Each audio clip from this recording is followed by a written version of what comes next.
y'ububumbyi abantu benshi imbere y'Imana tibazi tibaboneka nk'ibibumbano. Imana idukeneye mu maso ya k'imirimo y'amaboko ya imirimo y'intoke za. Soma ijambo ry'Imana hanyuma tuganira gato.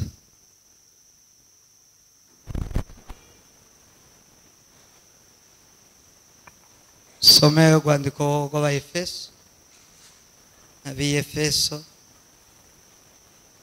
urwandiko Pawulo yandikiye Ab'Efeso,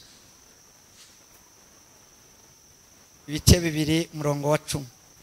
Imana niyo yaduhanze ituremera muri Kristo Yesu kugira ngo dukore ibyiza yaduteganirije kera ngo tuje ugenza dutyo.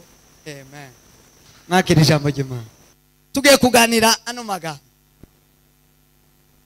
Mbere yuko tuyaganira turaganira ijambo rivuga ngo umuntu imbere y'Imana muri Kristo Yesu.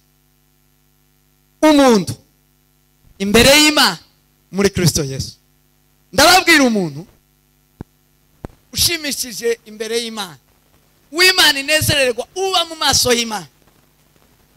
Urya ndaza kubabwira ingozi z'ibibiti ziba mu maso y'Imana. Mwari mubizi byo? Ingozi z'ibibiti ziba mu maso y'Imana. Ababa mu maso y'Imana nabashimisha Imana. Iyo Bibiliya ivuga ngo ababa mu maso ya abaja gushaka mu maso y'Imana ni intungane n'abakristo n'abakunda Imana.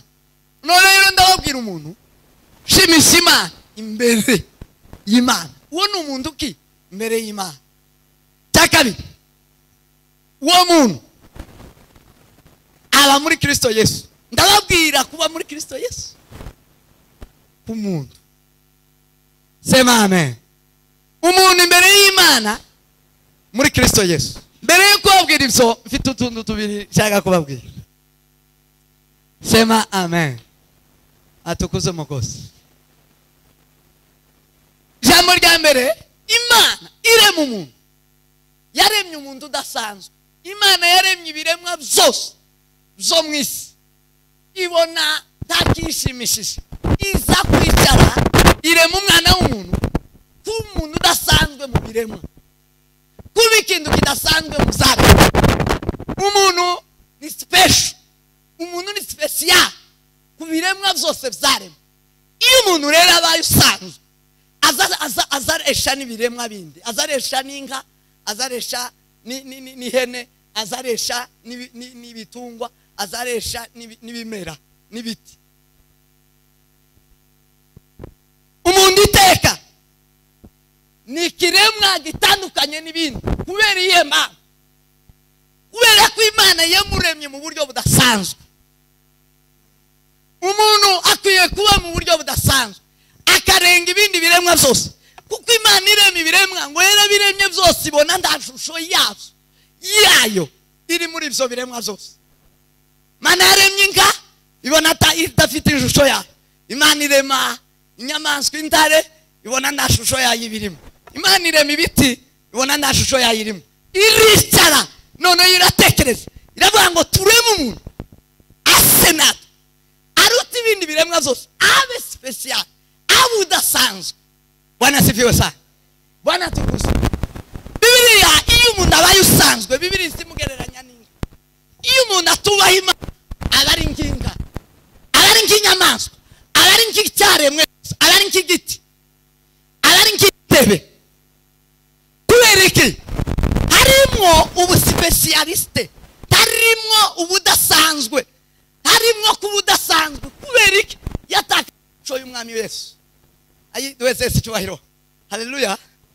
Muri hano ariko kindaona mbambasiga nimba ruko mvuye mwivuga butumwa. Muri hano ko turajana. Atukuze Umukozi. Ayi midiyo Bwana wa mabwa. Umuntu nudasanzwe mu buzima. Kubera iki? Shusho y'Imana iri muri we. Umuntu aruta ibindi biremwa byose kubera ishusho y'Imana ibi muri we. Iyo adafite ishusho y'Imana muri we araresha n'ibindi biremwa. Araresha n'inka. Cyo gituma Bibiliya ivuga ngo umupfafa ngo ni nkinga. Umupfafa ni nkinga. N'umuntu utubaha Imana. Kubaha Imana ni iki? Kubaha Imana nukumvira Imana, nukumvira Bibiliya.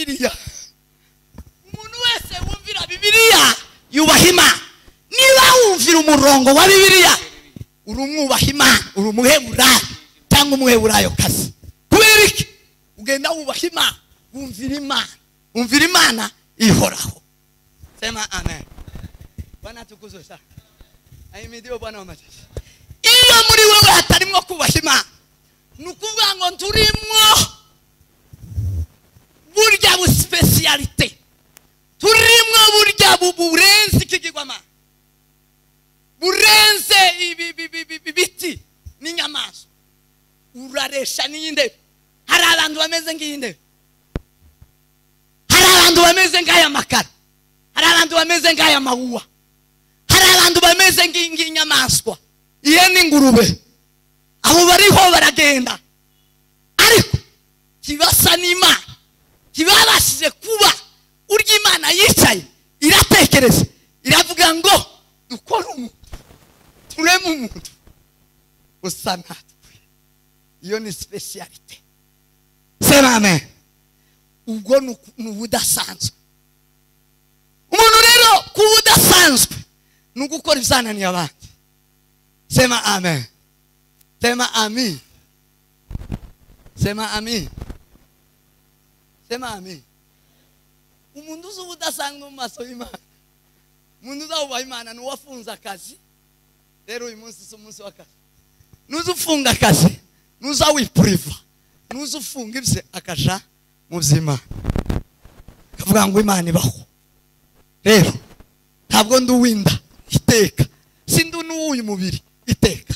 Sema ndudasanzwe. Sema amina.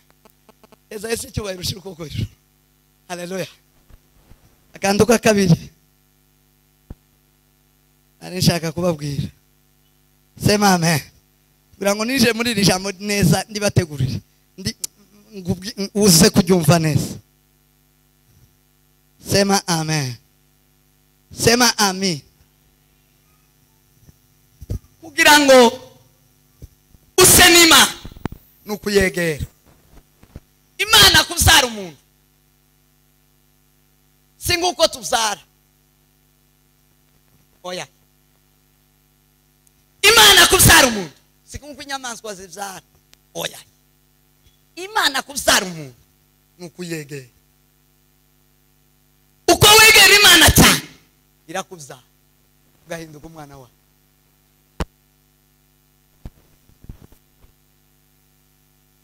Uko wegera Imana ni kuva mu bumuntu ukaja mu bumana.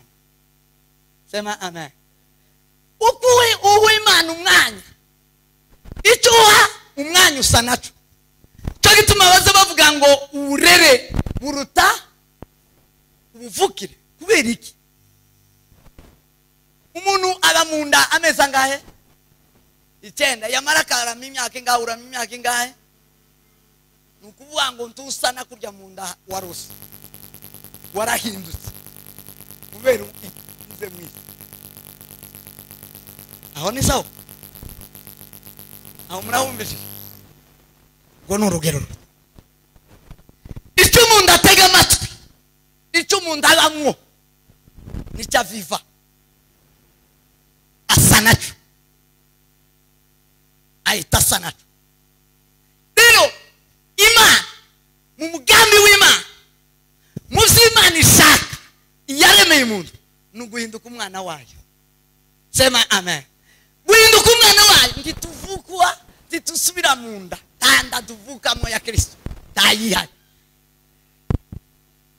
Cyo gituma Yesu yabwiye Nikodemo, umwarimu w'Abayuda, yari umufarisayo, yari yarize iby'idini, yari abishoboye, yari afite impamyabushobozi, yari umugabo w'igidahangara mu Bayuda.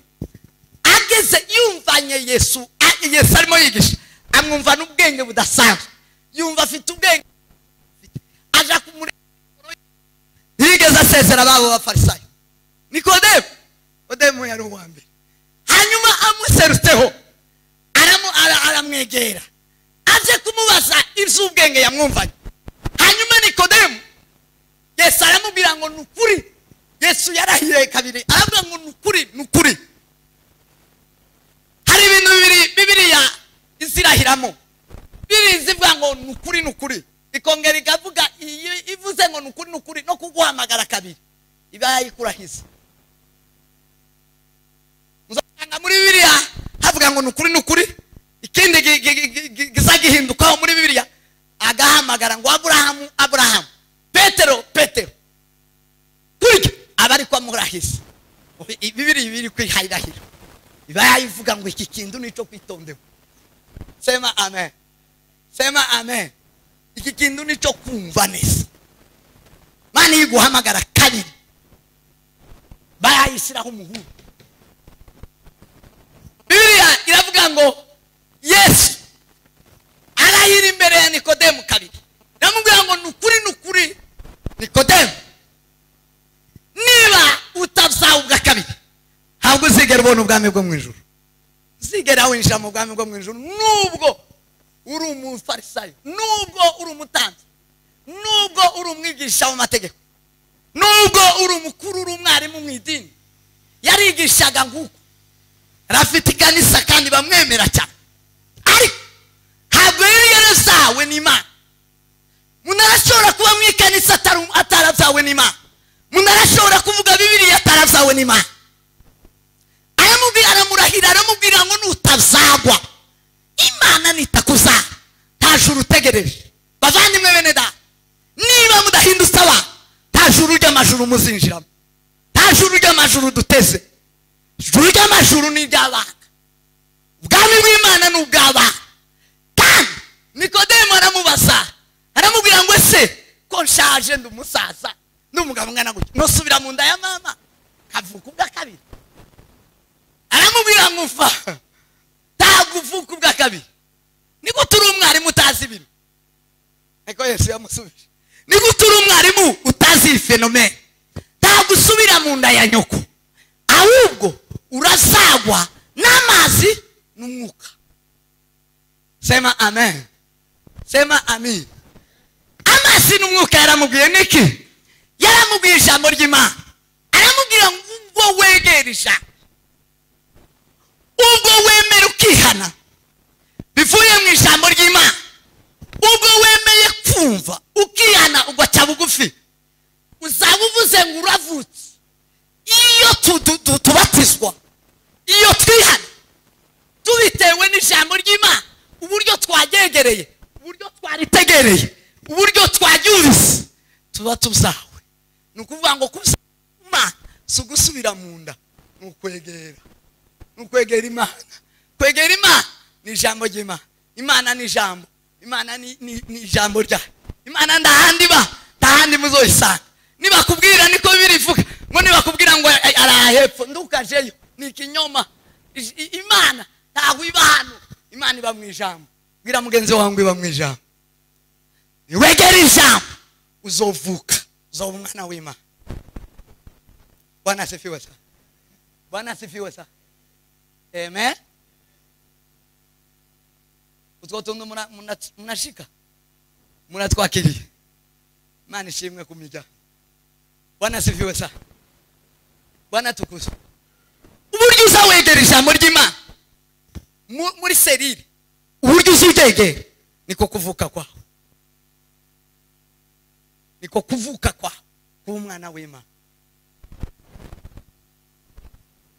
tiwoba umwana w'Imana tazawegera ijambo ry'Imana tibikunda baza uzoba mu ikanisa ariko ni utazawegera ijambo ngo wumve rikosara twazawe n'ijambo ry'Imana so tuzagwa n'ijambo kandi so tuzarirwa mu gutwi twebwe Imana izibyarira wayo mu gutwi ni ukuvuga ngo uko twumva ijambo ry'Imana niko tuzagwa n'Imana tuvukira mu gutwi oza ugutwi tega ugutwi ijambo ry'Imana urazagwa uhinduka umwana w'Imana Bibiliya iravuga ngo abizere umwana w'Imana ari we Yesu Kristo ngo nabegereye bakumva kwizera kuzanwa no kumva ijambo rya Kristo sema amen umuntu imbere y'Imana muri Kristo Yesu iri jambo dusomye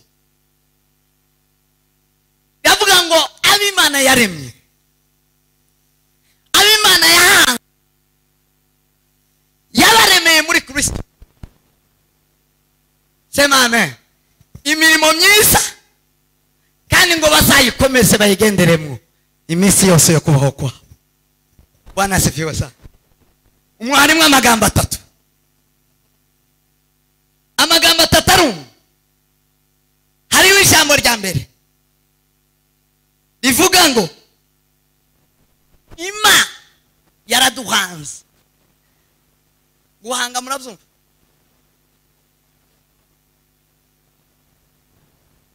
Yaradukoze. Mu Kiswahili ho haravuga ngo tu kazi yake. Turakaziki. Soma. Hagira umuntu wihuta ufite Bibiliya yuzuye gusoma neza yihuta. Yesaya ibice 64 umurongo wa 7. Soma ayo magambo. Imana yaraduhanze. Imbere y'Imana uri gihangano. Kugira ngo ushimishe Imana, kugira ngo ube imbere y'Imana, ugomba kuba imbere y'Imana utahura, uzumva kuri gihangano cyane. Uri gihangano cyane. Ariko noneho Uwiteka uri data wa twese. Ariko noneho Uwiteka uri data wa twese. Turi ibumba nawe uri umubumbyi. Turi ibumba. Turi ibumba. Turi igihangano. Nawe we uri umubumbyi wacu. Twese turi umurimo w'intoki zawe. Uwiteka. Yego. Wirakara cyane bikabije. Nukorekera gutyo. Subira usome 63 umurongo wa 15 wa 15. 63 umurongo wa 15. Cyangwa 16. Erega ni wowe data wa twese. Erega ni wowe data wa twese. Nubwo Abrahamu atatuzi. Nubwo Abrahamu atatuzi. Isiraheli ntatwemere. Isiraheli nizitwemera siyo yadukoze. Wewe ubwawe Uwiteka ni wowe data wa twese. Wowe ubwawe Uwiteka ni wowe data wa twese. Surusome gutegeka kwa 2 ibice 32 umurongo wa 6. Bundi muri serire n'ukwiga. Muzamura kubwiriza. Muri serire muzamubwiriza abayobozi. Cyangwa muzamwigisha. Muzamukora iki? Muzamubwiriza cyangwa muzamwigisha? Muzamubwiriza. Tibyemewe. Muzamwigisha. Gutega kwa 2:32 umurongo wa 6.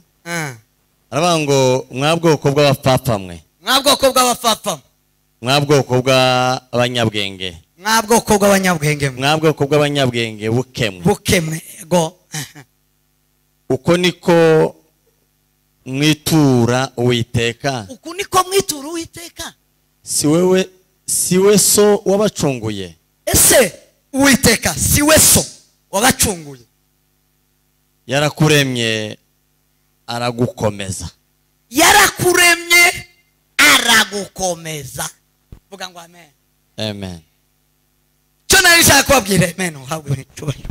Uhabwe umugisha n'Imana. Icyo nshaka kubabwira ni twebwe turi ibihangano. Imana igukeneye kukubona mu maso yayo. Igihangano cyayo. Kakazi kamaboko ye uko twasomye hambere.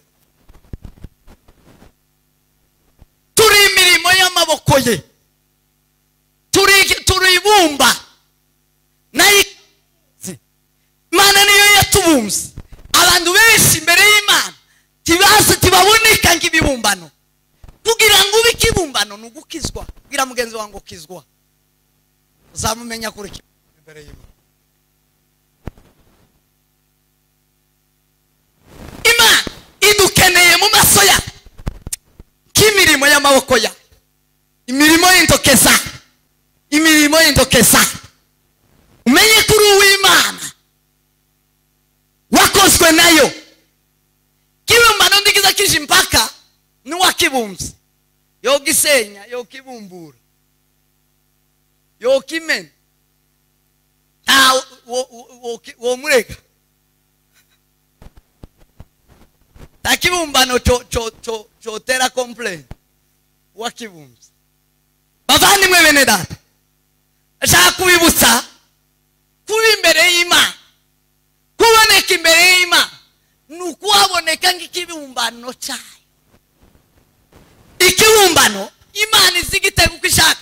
Ababumzi bibumba cyangwa abacuzi b'imiringa basaba bagiya forume bonyine.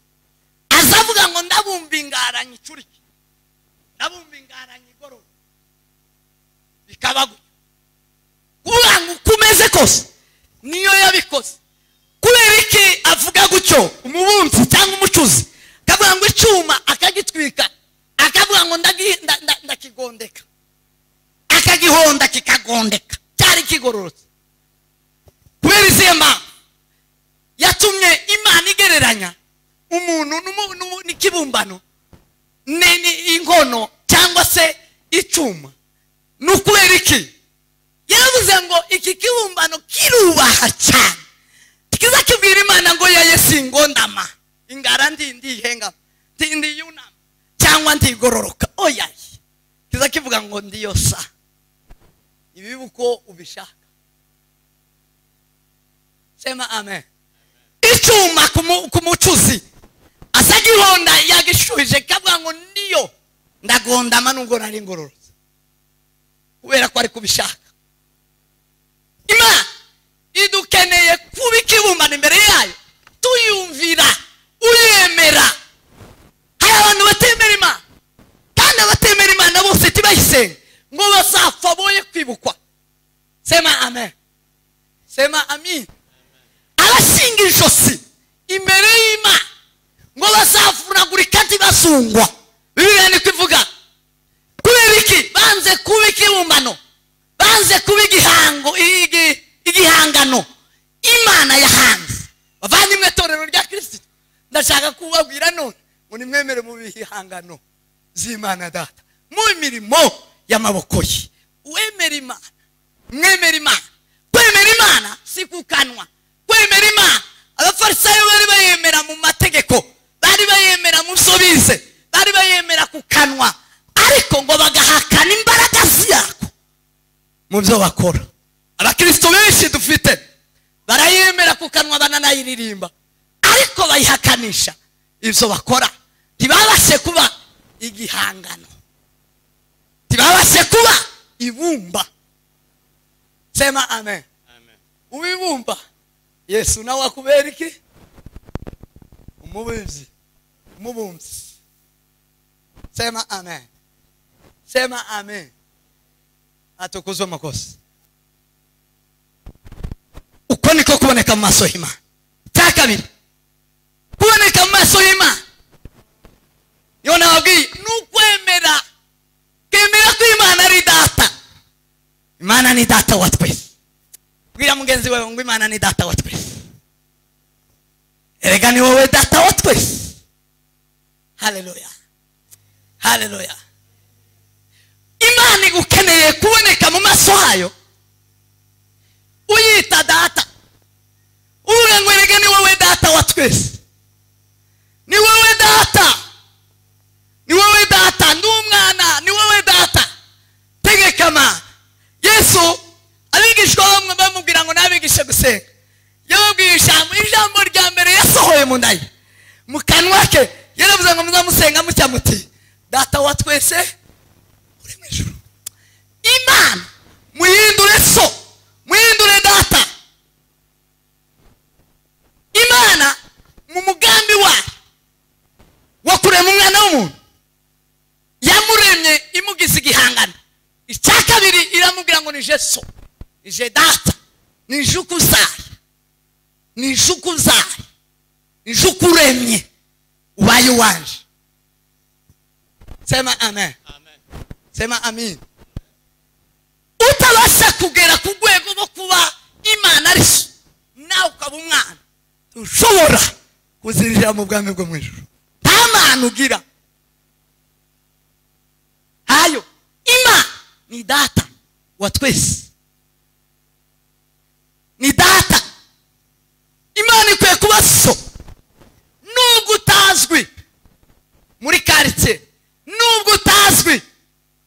mu itorero rya Kristo nubwo utazwi muri Israheli abayuda abanyesiraheli ngo nubwo batatwemera nubwo Aburahamu takuzi ngo nubwo Aburahamu atatuzi sema amen ariko wowe mana uri data uratwemera sema amen Imana irashaka mugendera imbere yayo kaso irashaka mugendera imbere yayo uyita data vuga ngo data wa twese data wa twese data wa twese uri mu ijuru Yesu cyatumye ashobora gukora ivyo Imana ishaka mu isi Yesu tigeze atakaza ijambo rivuga ngo data yigeze bitakara mu mutima we yigeze riva mu mutima we uwarishoboye wese afite ijuru afite kuzaba mu bwami bwo mu ijuru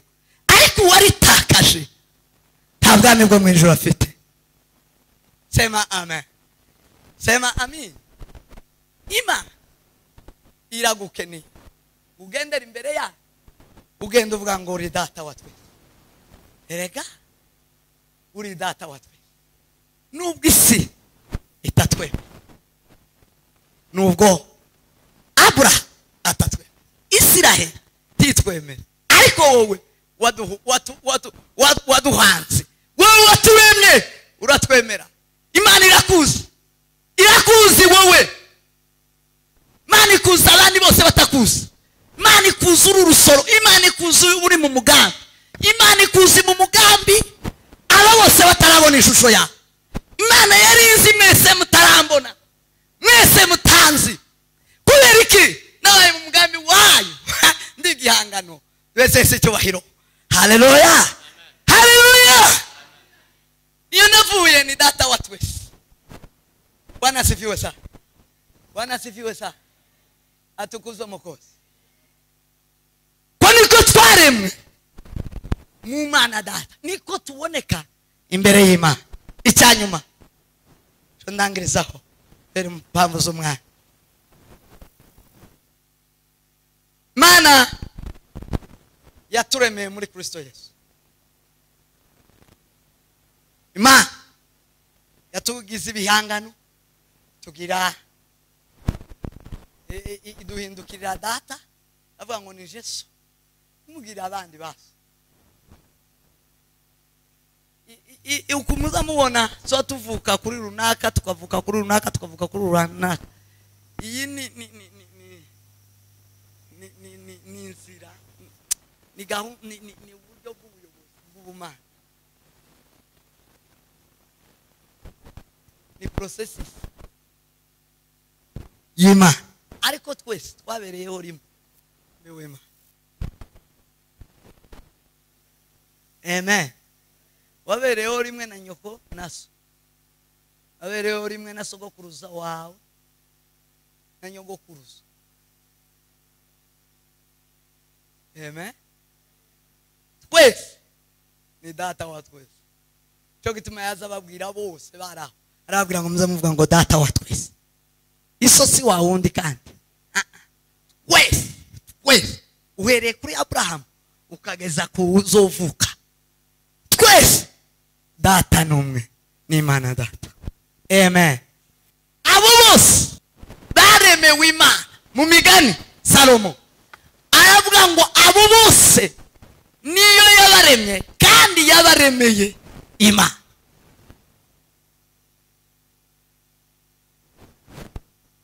Yesu niwe zaremewe byose rero na mbere hariho jambo kandi uwo jambo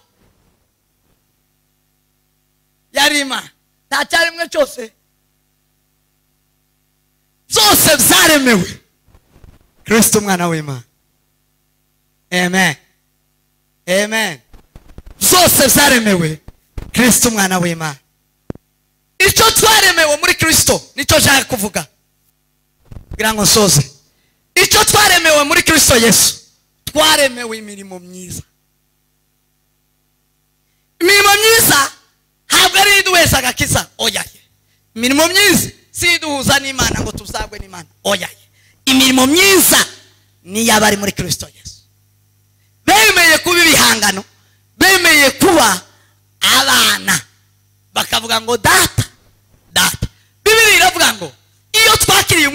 w'Imana. Subira inyuma gato. Iyo twakiriye umwuka wera w'Imana azadutakisha ngo aba data.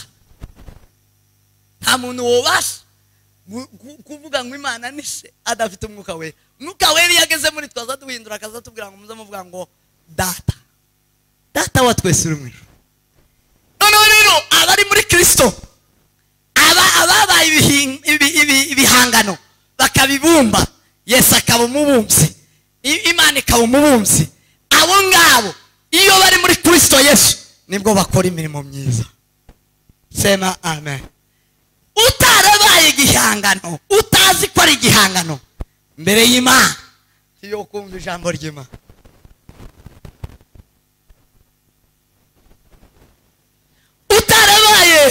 Utaremeye ko Imana ari se, iyo kumva ijambo ry'Imana. Kandi utumva rino jambo ntashobora guhabwa imirimo myiza, kuko imirimo myiza yose Imana yiteguriye kera iba muri Kristo Yesu. Nyuma ya Kristo nta mirimo myiza ihaba. Iyo ukoze ntiwemerwa n'Imana. Umurozi cyangwa umusambanyi, umwibyi, umubeshi, umugambanyi, umunyamutima mubi, umunyeshari, umugizi wa nabi, yokora ikintu cyiza tikiza kimubagwaho, kimukugwaho. Ikintu cyiza cyose kiba muri Kristo Yesu. Uri muri Kristo niwe wemerewe kugikora. Utari muri Kristo ni forode, abayibyi, abakozi bitaribye, ntibimubagwaho. Halo, ako kantu murakomeje. Umunyabyaha wese habe niyo yotanga. Bibiliya nicyo gituma izivuga mu Korinto, Paulo yandikira Abikorinto ba mbere igice cya 13, aravuga ngo nubwo wogira urukundo, nubwo wokwitanga, ugatanga niza, ukitanga ugasha, ugatwiba ubwa mugenzi wawe, mudafite urukundo. None umuntu yo kwitanga agasha atafite urukundo, cyo kintu ngo muracumva? Ngo nubwo wotanga ibyawe byose, umuntu yotanga ibyiwe byose adafite urukundo.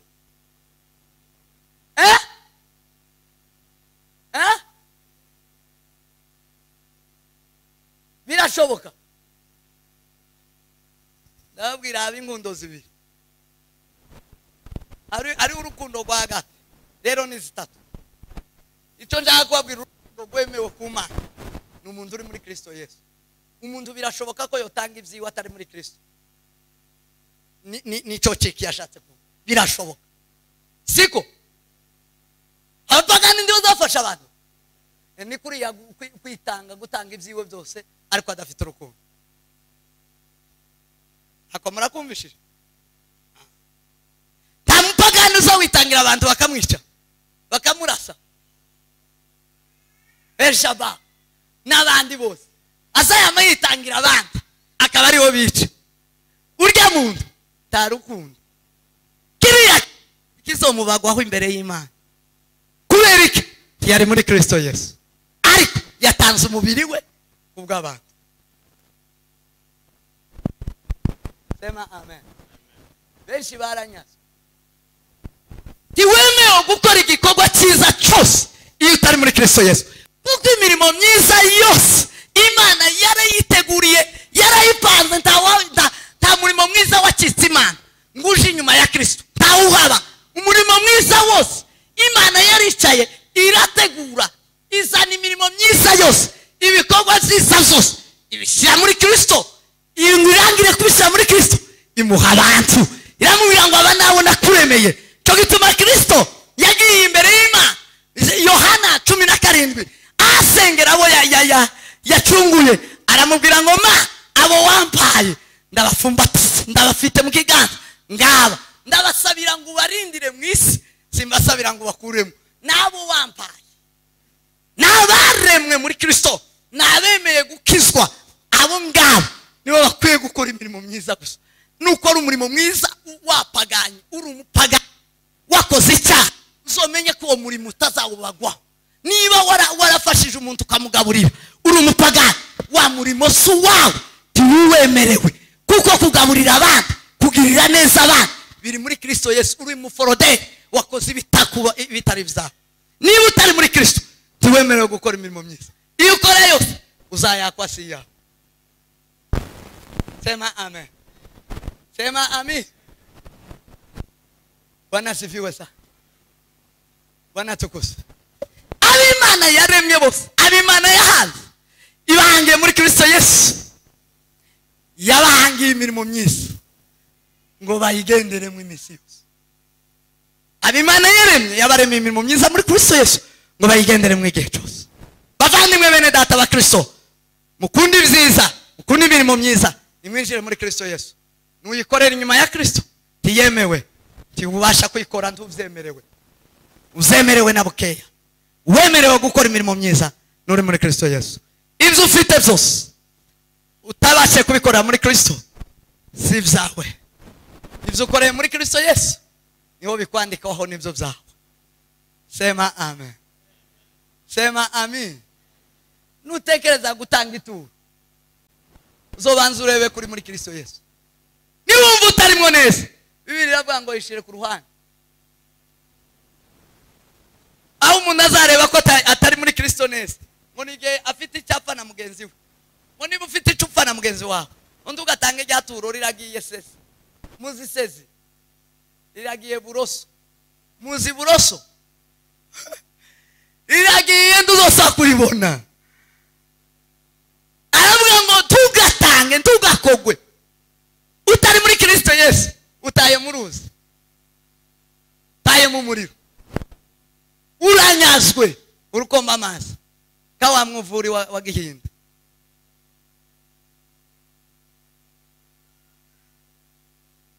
Bakristo ndashaka ngo mube muri Kristo Yesu nimwe habamwe imirimo myiza, kandi ndabazi mwese mukunda gukora imirimo myiza. Ubereye none abimana ishaka mbere yayo muri Kristo Yesu nabemera kuba ibihangano nabasi neza ko bahanzwe n'Uwiteka.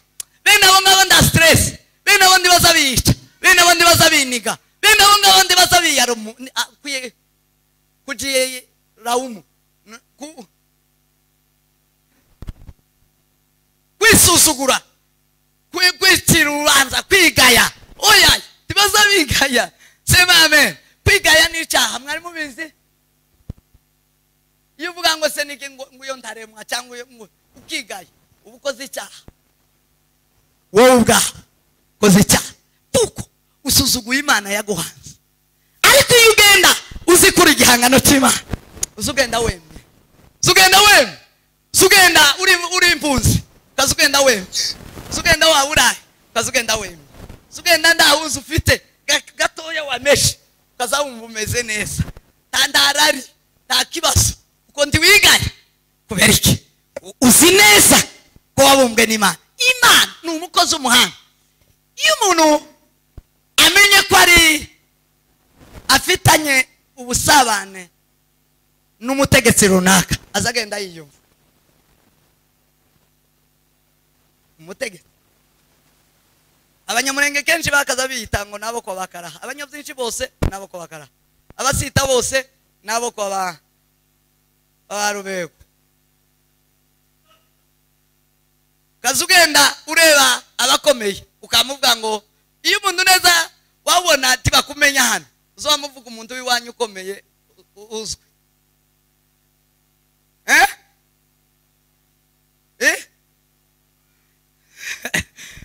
Uzamuvuga umuntu wiwanyu ukomeye uzwe kugira ngo bagutahure vuba kandi bumve ko ukomeye. Urya wawivugaho atakuzi kuri aba Rasheli. Rubego aramuzi kweli? Rubego zirasheli yeme.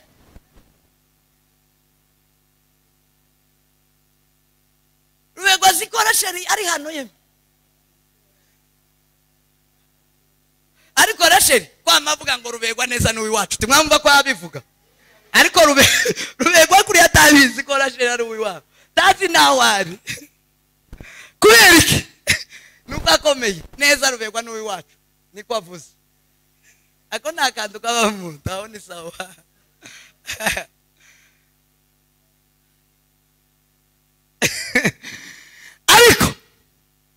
ndashaka kubabwira wotahura ko imana ari yaguhanze umukozi w'umuhanga. Imana iri hejuru ya zose. Imana iranze nubwo Isiraheli itanze Aburahamu utamenye, ariko Imana iranze. Nubwo abene wacu bakomeye batanze, ariko nzwi n'Imana. Wogenda ukandagira ukazubabaza isi bayibwira ngo njewe nzwi n'Imana. Nubwo bene wacu batanze. Sema amin. Sema amina. Ukagenda urifye, ukagenda umerewe neza. Imana ikigushakaho nijoro, kuko abo yaremye bose n'abagaciro mu maso y'Imana. Dufite agaciro kabiri kuko twaremwe n'Imana, tugasaba tukagira kandi yuko twacunguwe n'Imana. Satani yaraje iraduhenda, ihenda Adamu na Eva, inzoka ibakura mu bwiza bw'Imana, ariko Imana iriheta irasubiriza na Yesu Kristo. Twaremwe n'Imana ikomeye, ducungurwa na Yesu Kristo amaraso akomeye. Sema amen. Kubera ico turaba agaciro. Bwira mugenzi wawe ngo turaba agaciro. Uwere none uboneke mu maso y'Imana. Sema amen. Sema amen. Mugende muboneka mu maso y'Imana muri Kristo Yesu. Muhindutse bihangano, muhindutse abana, mwita Imana data. Muza muyita data we. Imana ikunda iryo zina cyane kuwo yaremye. Kandi mutangire mukora imirimo myiza muri Kristo Yesu. Tugakorera umurimo mwiza inyuma ya Kristo. Mukizwe mwinjire muri Kristo, nibwo muzoyigororerwa. Imana ibahe umugisha, Imana ibagire neza.